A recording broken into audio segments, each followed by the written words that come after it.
third year mechanical engineering students. I Professor B.S. Deshmukh, lecturer in Mechanical Engineering Department of Maratha Vidya Prasarak Samajas, Rajarshi Shahu Maharaj Polytechnic. We have to start our 6th semester of diploma. आजपासून आपण आपल्या डिप्लोमाचं तुमचं 6वं semester start करत आहोत. याबद्दल तुम्हाला information दिलेलीच होती. त्या संबंधी या सेमिस्टरमध्ये आपण emerging trends in mechanical engineering याचा शॉर्ट फॉर्म ETM असा आहे, याबद्दल आज आपण डिस्कशन करणार आहोत. याचा सब्जेक्ट कोड 22652 आहे. ओके. सिलेबस स्टार्ट करण्या अगोदर किंवा ॲक्च्युअल युनिट स्टार्ट करण्या अगोदर आपण एक स्मॉल त्याचा ओव्हरव्ह्यू घेणार आहोत. आपल्याला माहिती आहे भविष्यामध्ये जी काही टेक्नॉलॉजिकल डेव्हलपमेंट आहेत, such as robotics, IoT, artificial intelligence, smart control यासारखे जे काही वेगवेगळे टेक्नॉलॉजीज आहे, वर्ल्ड ऑफ वर्क आहे, employment as well as trigger for reaching changes, हे सर्व चेंजेस नवीन टेक्नॉलॉजीमध्ये होणार आहेत. ही गोष्ट आपल्याला माहीत आहे. ओके. त्या दृष्टीने diploma mechanical automobile production engineers काय होतात की ह्या नवीन टेक्नॉलॉजीसोबत काय होतात, are familiar with new technology from the field of automobile engineering. Okay. त्यासोबतच we have to also study the energy management, advance manufacturing processes, agricultural and farm machines and many more. ही काय dynamic course will give the insight to the recent practices adopted by the mechanical industries, and awareness of these techniques will enhance career opportunities for diploma mechanical as well as diploma automobile, diploma production engineers. Okay. आता आपण या सब्जेक्टमध्ये exactly काय शिकणार आहोत किंवा यातून आपल्याला काय आउटकम मिळणार आहोत हे आपल्याला बघायचं आहे. यामध्ये आपण बघणार आहोत की identify different new systems available in automobile. Automobile sector हे मेकॅनिकल इंजिनिअरिंगमधलं एक वास्ट सेक्टर आहे किंवा खूप मोठं डिपार्टमेंट आहे. तर या ॲटोमोबाईलशी रिलेटेड जे काही नवीन नवीन टेक्नॉलॉजीज आहे, नवीन नवीन त्या रिलेटेड जे काही सिस्टीम्स आहेत, डिफरंट सिस्टीम्स किंवा डिफरंट टेक्नॉलॉजीज हे आपण या ठिकाणी आयडेंटिफाईड करणार आहोत आणि त्यासोबतच आपण लर्न करणार आहोत. ओके. त्यासोबतच apply heat engineering principle in process boiler and waste heat recovery systems used in process industry. यासोबतच आपण हीट इंजिनिअरिंगचे जे काय प्रिन्सिपल्स आहे, process boilers and waste heat recovery related, त्यासोबतच प्रोसेस इंडस्ट्री रिलेटेड हे आपण त्या ठिकाणी शिकणार आहोत. ओके. त्यासोबत modern manufacturing technology in industry. आपल्याला माहिती आहे की जेव्हा आपण एखाद्या कंपनीला व्हिजिट करतो किंवा एखाद्या मेकॅनिकल इंडस्ट्रीला व्हिजिट करतो, त्यामध्ये आपल्याला लक्षात येतं की त्या ठिकाणी नंबर ऑफ डिपार्टमेंट्स असतात. डिझाईन डिपार्टमेंट असतं. ओके. रिसर्च अँड डेव्हलपमेंट असतं. थर्मल डिपार्टमेंट वेगळं असतं. ओके.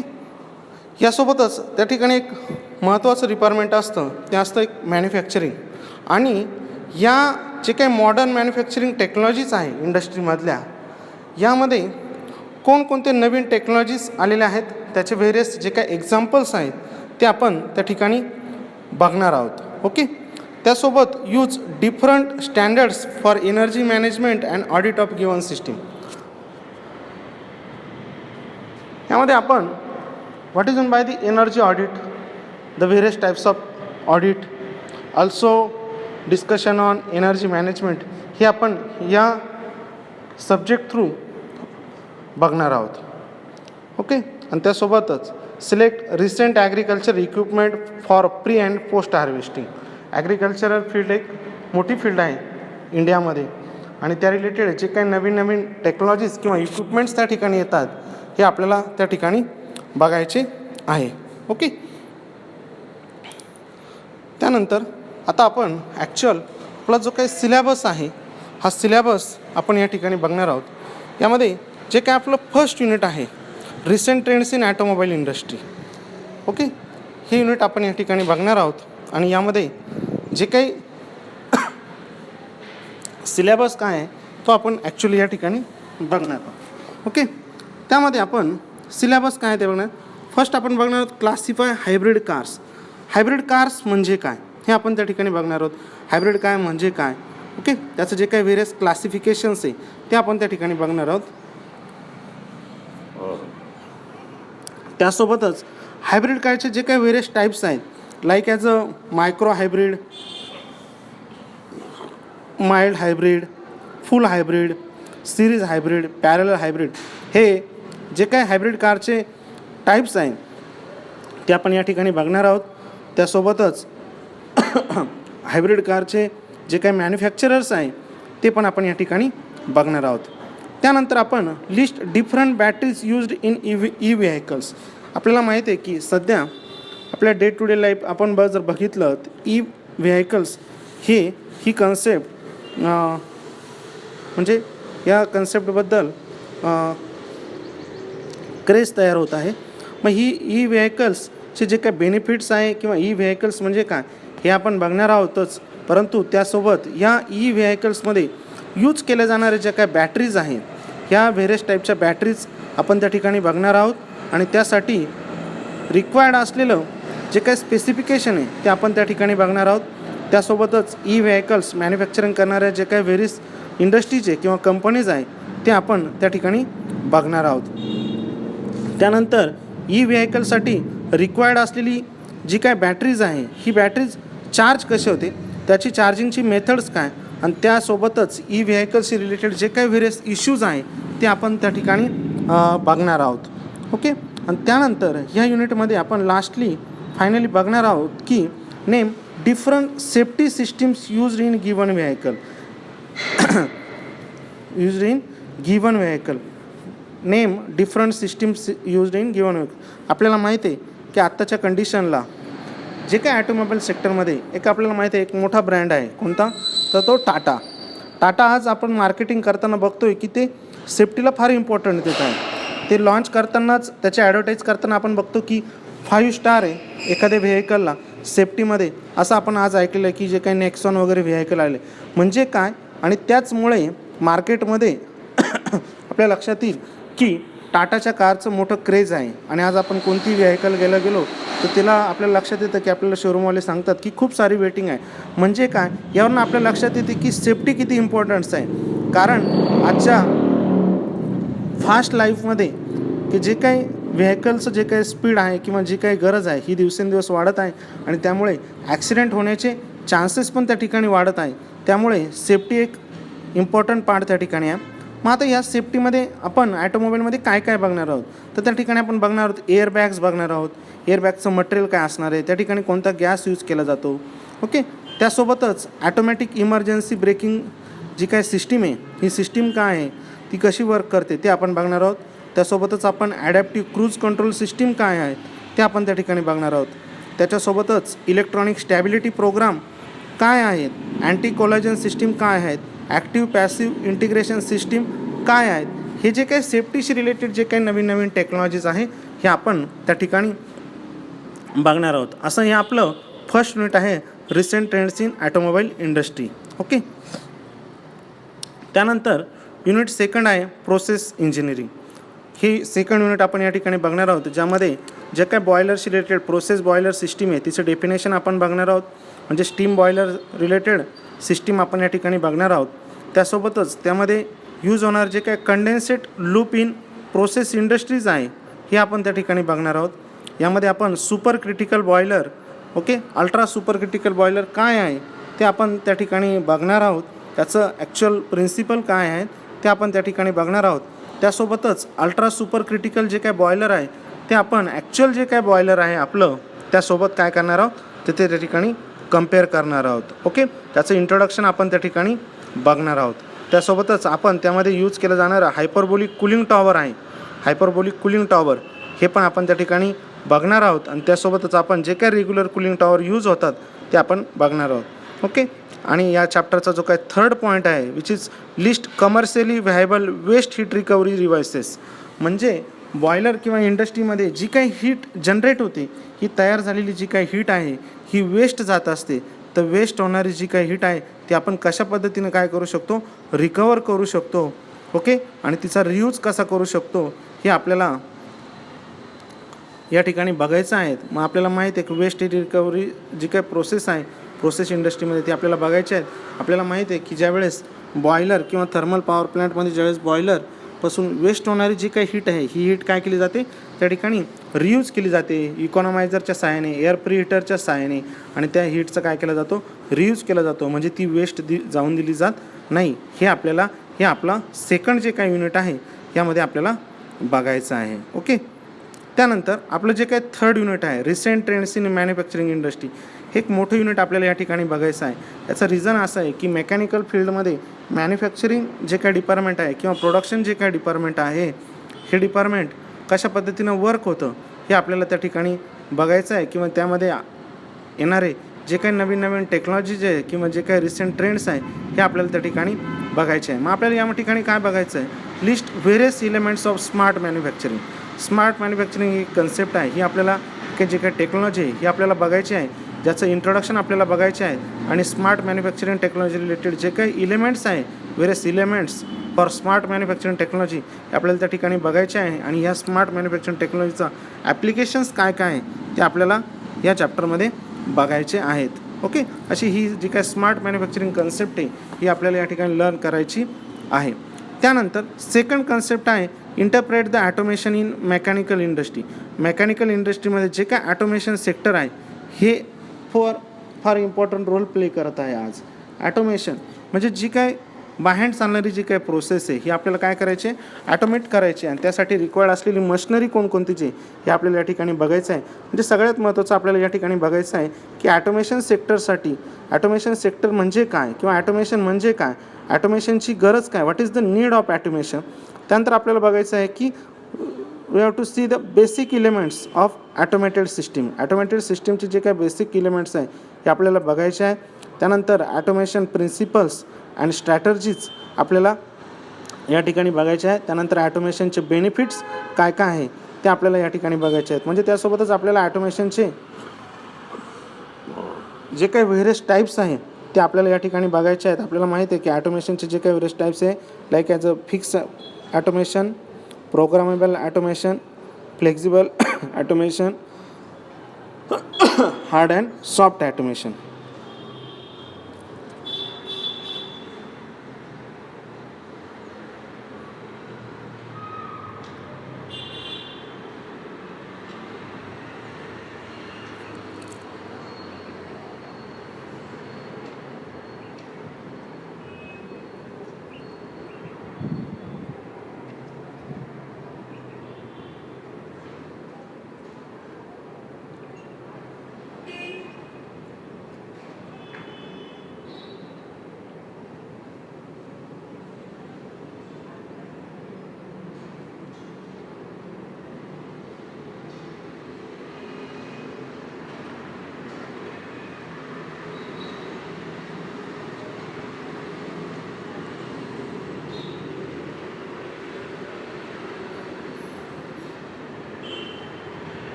म्हणजे आपण ॲटोमेशनची जी काही नीड आहे ती लक्षात घेऊन ॲटोमेशनचं जे काय फ्युचर आहे, फ्युचर स्कोप लक्षात घेऊन ॲटोमेशन म्हणजे काय किंवा ॲटोमेशनची नीड आपण या ठिकाणी बघणार आहोत. आणि त्यासोबतच ॲटोमेशनमध्ये रिक्वायर्ड असणारे जे काही एलिमेंट्स आहे ॲटोमेटेड सिस्टीमसाठी ते आपण या ठिकाणी बघणार आहोत. ओके. त्यानंतर जे काय ॲटोमेशनचे टाईप्स आहे ते आपण बघणार आहोत. फिक्स ॲटोमेशन म्हणजे काय, प्रोग्रामेबल ॲटोमेशन म्हणजे काय, फ्लेक्झिबल ॲटोमेशन म्हणजे काय, त्यासोबत आपण हार्ड अँड सॉफ्ट ॲटोमेशन म्हणजे काय हे आपण त्या ठिकाणी बघणार आहोत. त्यासोबतच select robot for given application. आपल्याला माहिती आहे की आज इंडस्ट्रीमध्ये बऱ्याचशा ठिकाणी रोबोट्स यूज केले जातात. जे वर्क कॉम्प्लिकेटेड आहे किंवा जे वर्कसाठी जास्त टाईम कन्झ्युमिंग वर्क आहे, अशा ठिकाणी काय केलं जातं, रोबोट्स यूज केले जातात. ओके, मग इंडस्ट्रियल रोबोटिक्स किंवा इंडस्ट्रियल रोबोट्स म्हणजे काय किंवा रोबोट ॲनाटॉमी म्हणजे काय हे आपल्याला या ठिकाणी बघायचं आहे. त्यासोबतच रोबोट कंट्रोल सिस्टीम, त्यासोबत एंड इफेक्टर्स, सेन्सर्स जे आहे रोबोटिक्सचे हे आपल्याला या ठिकाणी बघायचे आहेत. आणि त्यामध्ये इंडस्ट्रियल रोबोटचे जे काही वेरियस ॲप्लिकेशन्स आहे हे ॲप्लिकेशन्स आपल्याला बघायचे आहे की इंडस्ट्रीमध्ये आपण एक्झॅक्टली रोबोट कुठे कुठे काय करू शकतो तर यूज करू शकतो, हे ॲप्लिकेशन्स आपल्याला त्या ठिकाणी बघायचे आहेत. त्यानंतर आपल्याला माहिती आहे की आज मार्केटमध्ये एक 4D प्रिंटिंग ही टेक्नॉलॉजी डेव्हलप झालेली आहे. आणि ही 4D प्रिंटिंग टेक्नॉलॉजी आपल्याला ह्या 3rd युनिटमध्ये बघायची आहे. 4D प्रिंटिंग म्हणजे काय, एक्झॅक्टली कशी वर्क करते किंवा 4D प्रिंटिंग टेक्नॉलॉजी काय आहे हे आपल्याला बघायचं आहे. त्यासाठी रिक्वायर्ड असलेली जी काय प्रिंटिंगच्या टेक्निक्स आहे हे आपल्याला त्या ठिकाणी बघायच्या आहेत. त्यासोबतच आपल्याला 3D स्कॅनिंग टेक्नॉलॉजी काय आहेत हे आपल्याला या ठिकाणी बघायचे आहे. आणि या 3D स्कॅनिंग टेक्नॉलॉजीचे जे काय फंक्शन्स आहे किंवा ॲप्लिकेशन्स आहे हे आपल्याला या ठिकाणी बघायचे. त्यासोबतच सगळ्यात महत्त्वाचं आपल्याला ह्या युनिटमध्ये 3D प्रिंटिंग आणि 4D प्रिंटिंगमध्ये एक्झॅक्टली काय डिफरन्स आहे, 3D प्रिंटिंग आणि 4D प्रिंटिंगमध्ये एक्झॅक्टली काय डिफरन्स आहे तर तो आपल्याला डिफरन्स या ठिकाणी बघायचा आहे. किंवा 3D प्रिंटिंग आणि 4D प्रिंटिंग ॲक्च्युअलमध्ये कशा वर्क करतात हे आपल्याला आपल्या recent trends in manufacturing industry यामध्ये ते बघायचं आहे. असं आपलं हे 3rd युनिट आहे की ज्यामध्ये आपण स्मार्ट मॅन्युफॅक्चरिंग, ॲटोमेशन, डिफरंट ॲटोमेशनचे types, robotics, 3D printing, 4D printing and the difference between 3D printing and 4D printing हा पार्ट आपण बघणार आहोत.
त्यानंतर आपण आपलं जे काय 4th युनिट आहे एनर्जी ऑडिट अँड मॅनेजमेंट हे युनिट आपण या ठिकाणी बघणार आहोत की एनर्जी ऑडिट म्हणजे काय, एनर्जी ऑडिटचे जे काही व्हेरियस टाईप्स आहेत ते आपण त्या ठिकाणी बघणार आहोत.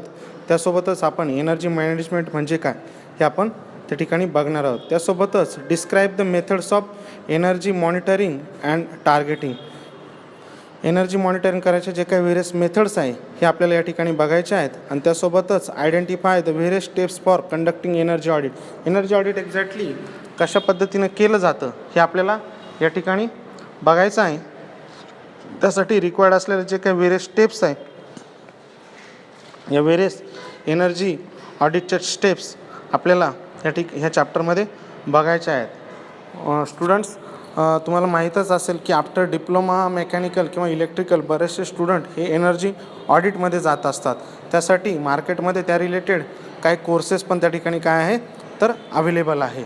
ओके, हे कोर्सेस करण्यासाठी जातात आणि ॲज अ एनर्जी ऑडिट एक प्रोफाईल म्हणून ते इंडस्ट्रीमध्ये काय करत आहे तर त्या ठिकाणी ते वर्क करत आहे.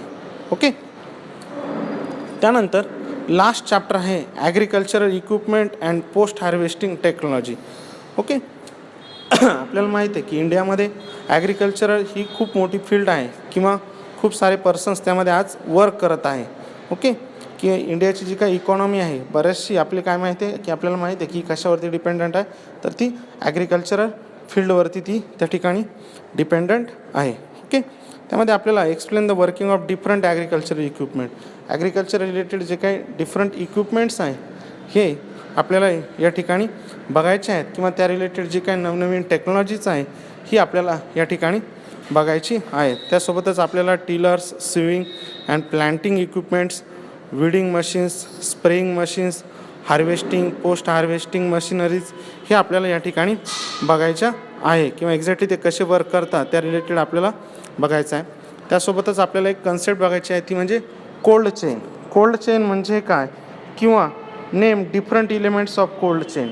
कोल्ड चेनचे जे काही डिफरंट इक्विपमेंट्स आहे किंवा इलिमेंट्स आहे हे आपल्याला या ठिकाणी बघायचे आहे. Okay, elements of cold chain. आणि त्यानंतर आपल्याला बघायचं आहे list the features of NCAP NCAP म्हणजे काय, नॅशनल कूलिंग ॲक्शन प्लॅन काय आहे आपल्याला या ठिकाणी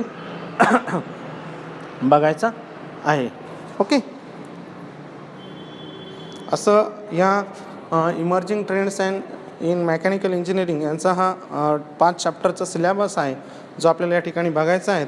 बेसिकली हे जे काही सब्जेक्ट आहे यासाठी वीकली 3 लेक्चर असणार आहेत आणि त्यासोबतच यासाठी बोर्डाची 70 मार्क्सचा एंड सेमिस्टरचा पेपर होणार आहे आणि 30 मार्क्स आपले हे तुमचे PRPAचे असणार आहे की ज्यामध्ये हे 30 मार्क्स 20 मार्क्सच्या तुमच्या 2 क्लास टेस्ट होतील. ज्या 20 मार्क्सचं क्लास टेस्ट होतील त्यांचा ॲव्हरेज काढून आउट ऑफ 20 तुम्हाला मार्क्स दिले जातील आणि प्लस 10 मार्क्सचा मायक्रोजेट असेल. असे टोटल 30 मार्क्स आणि बोर्डाचा 70 मार्क्सचा पेपर असे टोटल 100 मार्क्सचा पेपर हा या ठिकाणी होणार आहे. ओके,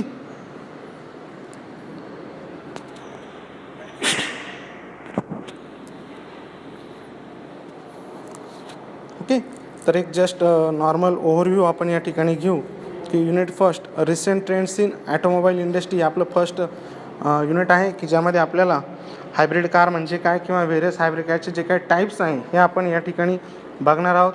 ओके, त्याचे मॅन्युफॅक्चरर्स कोण आहे ते आपण बघणार आहोत. सेकंड एक कन्सेप्ट आपण बघणार आहोत ती आहे ई व्हेकल्स. ई व्हेकल्स म्हणजे काय किंवा ई व्हेकल्समध्ये कोणकोणत्या बॅटरीज त्या ठिकाणी काय केले जातात, यूज केले जातात. त्या बॅटरीचे टाईप्स आपण बघणार आहोत. त्याचं चार्जिंग कशा पद्धतीनं होते हे आपण या ठिकाणी बघणार आहोत. त्यासोबतच आपण safety system used in given vehicle, safety system काय असणार आहे किंवा ते कोणकोणत्या पद्धतीने आपण सेफ्टी फीचर्स ॲटोमोबाईल किंवा कारमध्ये यूज करणार आहोत हे आपण या ठिकाणी बघणार आहोत. असं हे फर्स्ट युनिट आहे. त्यानंतर सेकंड आहे प्रोसेस इंजिनिअरिंग ज्यामध्ये आपण प्रोसेस बॉयलर हे डिफाईन करणार आहोत. ओके, त्यातमध्ये condensate loop in process industry हे आपण बघणार आहोत. त्यासोबतच आपण अल्ट्रा सुपर क्रिटिकल बॉयलर म्हणजे काय आणि त्याचं रेग्युलर बॉयलरसोबतचं कम्पॅरिझन हे त्यामध्ये आपण बघणार आहोत. आणि त्यामधला थर्ड जो आहे सर्वात महत्त्वाचा ते म्हणजे waste heat recovery devices. Waste heat recovery devices आपण कशा पद्धतीने त्या ठिकाणी यूज करू शकतो हे आपल्या सेकंड युनिटमध्ये बघायचं आहे. अशाच पद्धतीचं हे थर्ड युनिट आहे recent trends in manufacturing industry. मोठं युनिट आहे as compare to other units. Okay, ज्यामध्ये आपण स्मार्ट मॅन्युफॅक्चरिंग टेक्नॉलॉजी बघणार आहोत, त्याचं इंट्रोडक्शन, त्याचे इलेमेंट्स आणि त्याचे ॲप्लिकेशन्स त्या ठिकाणी बघणार आहोत. त्यानंतर एक इम्पॉर्टंट कन्सेप्ट आपण या ठिकाणी बघणार आहोत ते म्हणजे ॲटोमेशन. ॲटोमेशन म्हणजे काय किंवा ॲटोमेशनची गरज काय किंवा इलेमेंट्स काय काय आहे ॲटोमेशनचे सिस्टीमचे हे आपण त्या ठिकाणी बघणार आहोत. ॲटोमेशनचे प्रिन्सिपल आणि स्ट्रॅटर्जीज काय काय आहेत किंवा ॲटोमेशनमुळे काय काय बेनिफिट्स होतात हे आपल्याला त्या ठिकाणी बघायचे आहेत. त्यासोबतच ॲटोमेशनचे जे काही व्हेरियस टाईप्स आहे हे आपल्याला या ठिकाणी बघायचे की ज्यामध्ये fix, programmable, flexible, hard and soft automation आपल्याला बघायचं आहे. त्यानंतर industrial robotics, robot anatomy, robot control system हे आपल्याला बघायचं आहे. आणि त्यासोबतच आपल्याला 3D प्रिंटिंग आणि 4D प्रिंटिंग या ठिकाणी बघायचं आहे आणि त्या दोघांचं कम्पॅरिझन पण त्या ठिकाणी बघायचं आहे. त्यानंतर जे काय आपलं फोर्थ युनिट आहे एनर्जी ऑडिट अँड मॅनेजमेंट हे आपलं energy audit and management dependent असणारं युनिट आहे की ज्यामध्ये एनर्जी ऑडिट म्हणजे काय त्याचे टाईप्स आणि एनर्जी मॅनेजमेंट काय तर हे आपण बघणार आहोत किंवा एनर्जी ऑडिट करण्यासाठी कोणकोणत्या वेरियस स्टेप्स आहे ते आपल्याला या ठिकाणी बघायच्या आहे. आणि लास्ट आहे agricultural equipment and post harvesting technology ज्यामध्ये आपल्याला डिफरंट ॲग्रिकल्चर जे काही रिसेंट इक्विपमेंट्स आहे ते आपल्याला त्या ठिकाणी बघायचे आहेत. त्यानंतर कोल्ड चेन म्हणजे काय आणि list the features of NCAP हे आपल्याला या युनिटमध्ये बघायचं आहे. असा हा टोटल 5 युनिट्सचा सब्जेक्ट आहे. ओके.